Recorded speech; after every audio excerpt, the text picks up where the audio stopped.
ser tu, vaig ser jo, on potser va ser el lloc. Érem tots i ara si sols quedem jo.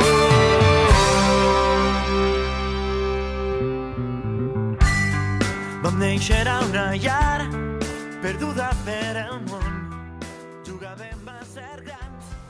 Bé, jo penso que l'educació ha de ser pública, ha de ser cooperativa i ha de ser inclusiva.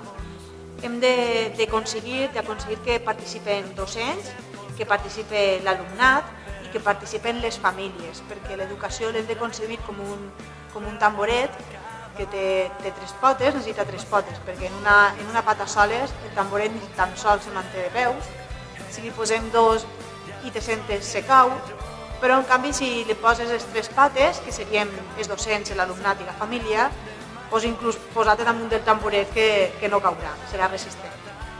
Tot això l'hem de reforçar en més centres públics, hem d'aconseguir que la xarxa de centres públics siga cada vegada més gran i que l'educació concertada cada vegada vagi minvant.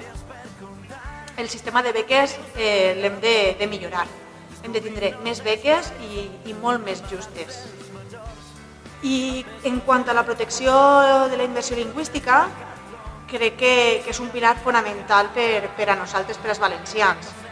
Clar que sí, clar que volem plurilingüisme en les escoles, però és importantíssim que el valencià siga la llengua vehicular en la nostra escola.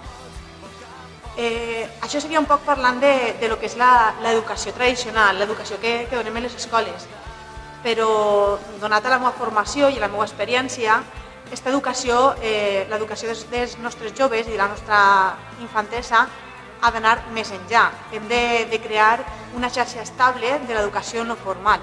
Primer perquè l'educació no formal és important en l'adquisició de valors i en l'aprenentatge de la participació ciutadana, però sobretot perquè n'hi ha sobretot molts joves que queden desenganxats de l'educació formal i que a través de l'educació no formal podem tornar a reenganxar-los en el sistema.